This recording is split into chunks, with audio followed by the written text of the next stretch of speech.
Hi. I, Okay. Today is on October 20th, 2019. My name is Fedele Nkunduwera Byiringiro. I'm student in Bachelor of Art program with College for America at Southern New Hampshire University, and I'm conducting this interview as part of my academic work. With your consent, I will record this interview and use the information in government and you project I'm working on for contribute to society goal projects.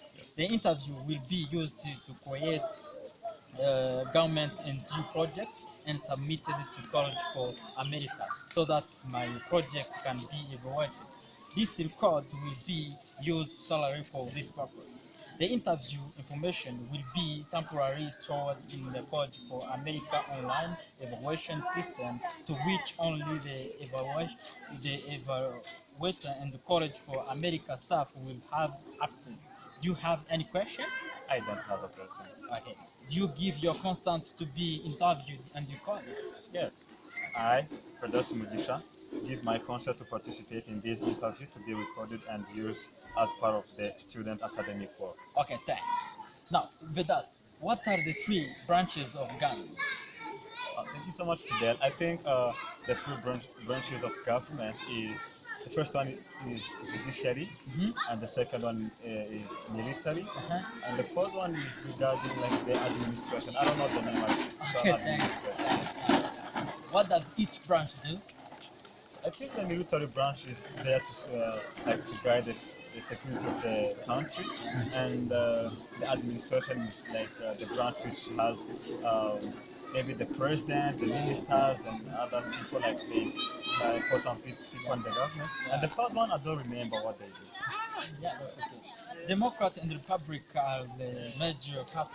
Can you name a third party? I don't know. What is the basic process by which a bill becomes a law? Um, so can you repeat again the question? Yeah. What is the basic process by which a bill becomes a law? I don't know. Okay. Yeah. Thank you for that. You're welcome to that. Thank you. And this is the end of our interview. Thank you so much.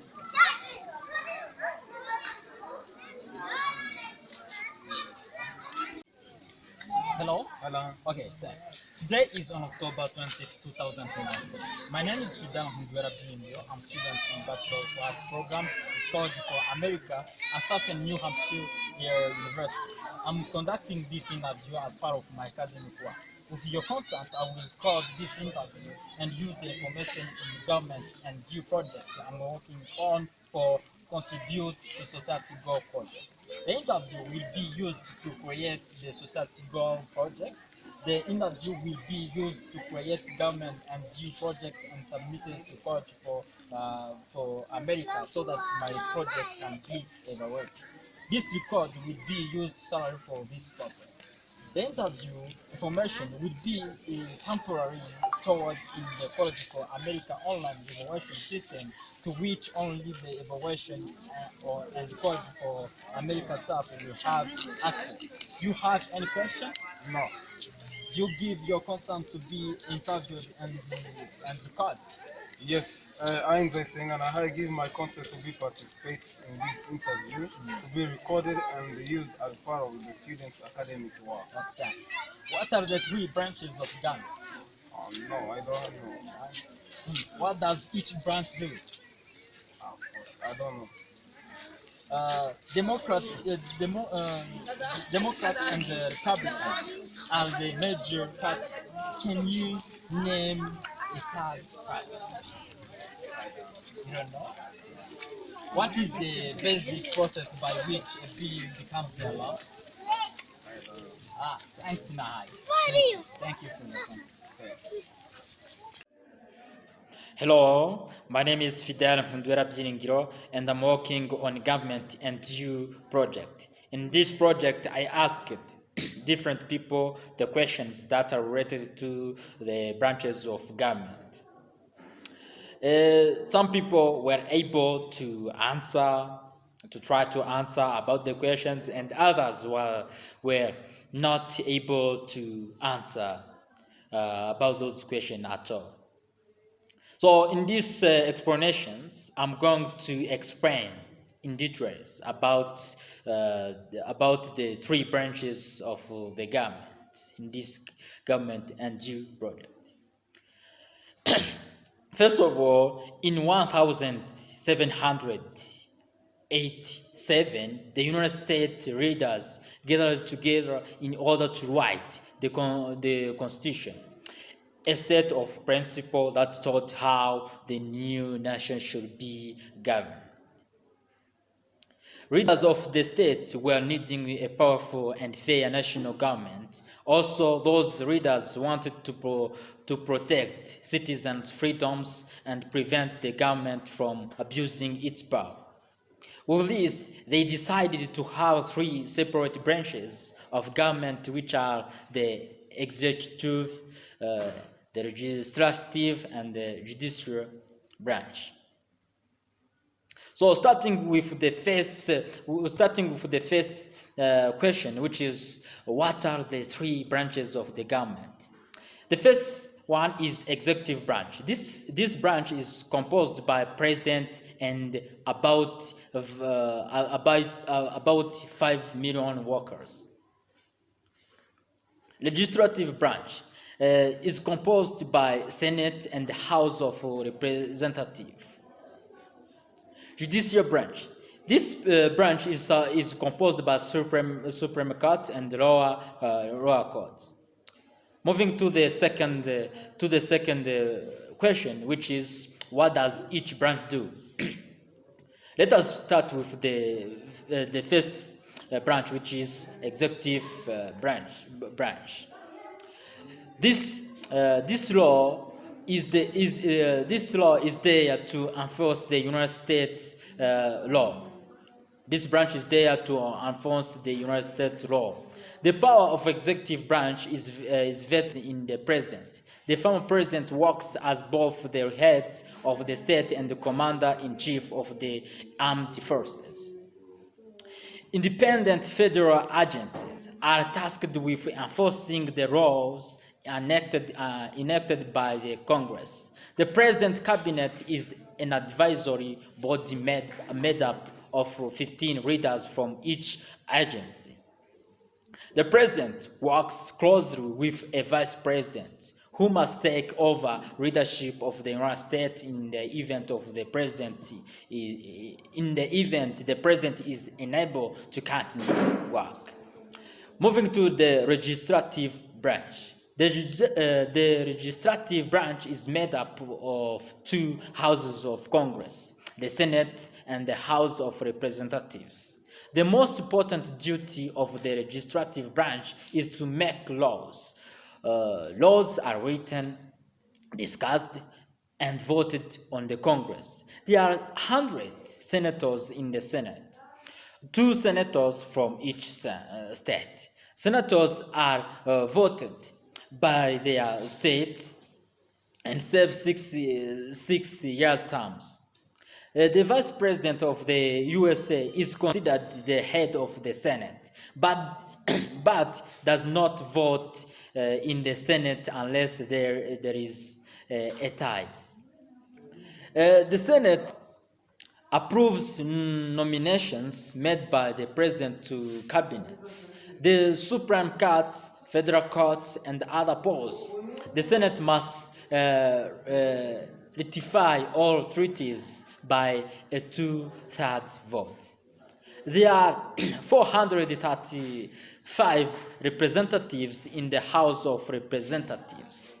The number of representatives each state gets is based on its population. For example, California has many more representatives than Rhode Island.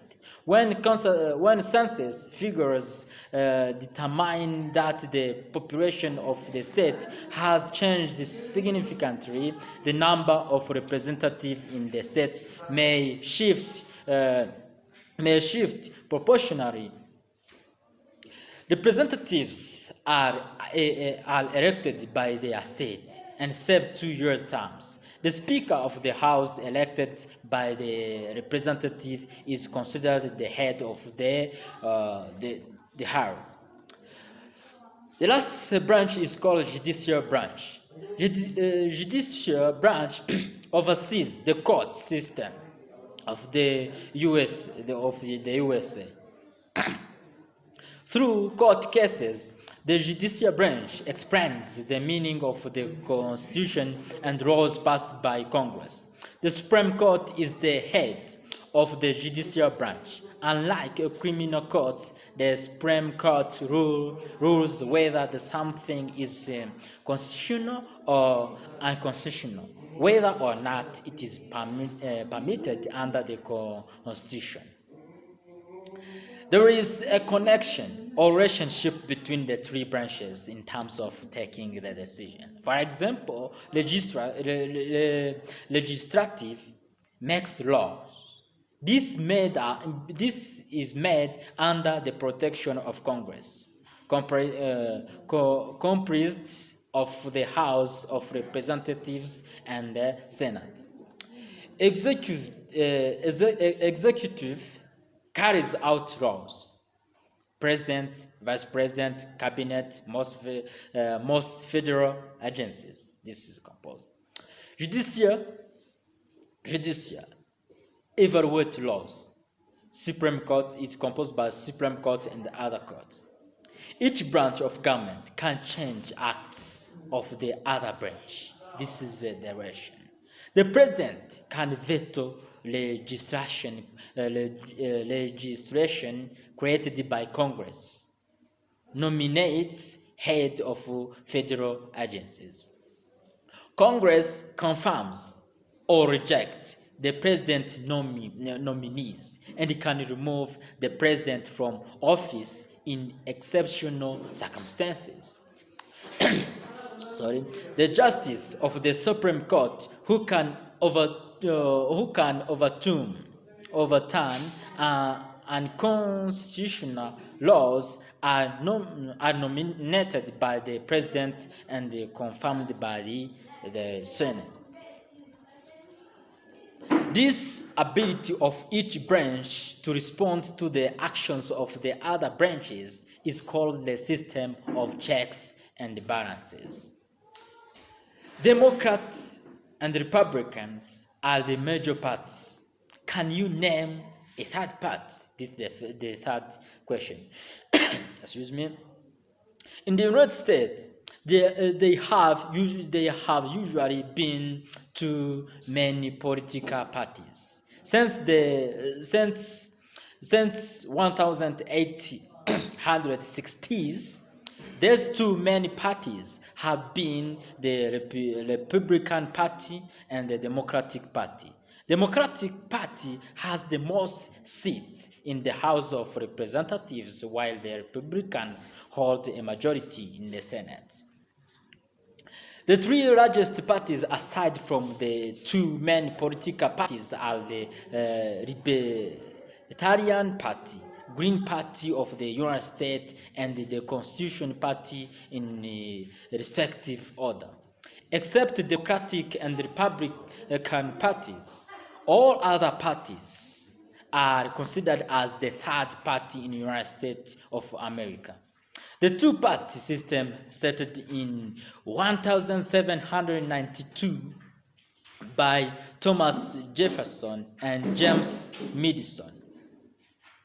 After the publication of the Declaration of Independence and before the successful resolution of the War for Independence, the American colonies decided it would be best to confederate, at least for the purposes of entering into strategic alliances with European powers and perhaps waging war again with the mother country.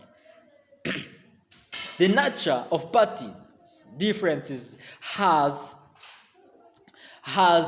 altered dramatically, if not fundamentally, since in 1864. The initial differences were over slavery in industrialism and the dominance of the South, poor and less populous by the North. The difference is in the in the 1890s, following a depression, where over a gold standard and weather depths were to be repaired by cheaper or more deeper money. In the tens, in 1910s, party differences centered around isolationism and the fighting World War I. In the 1930s, again following the start of the Depression, the Democrats became the part of the people and of the labor movement, while the Republicans were seen as part of the wealthy. The third or minor parties have impacted on national politics. The third party supports a candidate for election other than the two major political parties. The third party would be any party than the Democratic or Republican parties. So, third party represent a very small fraction of Americans participating in politics. They do influence elections by drawing votes away from either of the two main parties. Third parties tend to be more ideological and extremist than the Democrats or Republicans. Since third-party candidates do not have a legitimate chance of winning national election given the structure of the current system, most third-party do not tend to try to pursue moderate voters and instead stay close to the ideological route. Third party, which is known as the rebellion, support laissez-faire policies, small government, and it characterized by being socially liberal and fiscally conservative. Briefly, the third party candidate rarely win election in American campaigns. Third-party candidates can shift national attention to particular issues. Third-party candidates can take vote away from major political party candidates, influencing the outcome of all election. The fourth question is, what is the basic process by which a bill becomes a law? The creation of law begins as an idea. This idea may come from representative or from citizen like somebody else or like me. Individuals who have ideas for laws can contact their representatives to discuss their ideas. If the representatives agree, they reach the ideas and write them into bills. After this first step, citizens who have ideas for laws can contact the representatives to discuss their ideas. If the representatives agree, they reach the ideas and write them into bills. After these steps, that bill has to be introduced to the USA House of Representatives, and if it is looking good, it has to be sent to one of the House standing committees. With this step, the bill has to be referred to the Senate, and and where it has to pass through the same process as the one of the USA House of Representatives. After this, the Senate has to vote that bill by voice. After this analysis, the bill has to be sent to the president. When that bill reaches there, it may be signed as a law, may be refused to be signed, or and sent it back to the U.S. House of Representatives, or the bill may become a law after 10 days. If a Congress is not in session, the bill does not become a law. If a bill has passed in both the USA House of Representatives and the USA Senate and has been approved by the President, or if a presidential veto has been overridden, the bill becomes a law and it enforced by the government. Thank you very much. This is the end of my presentation, and I hope that my information that I provided will be beneficial for you. Thank you.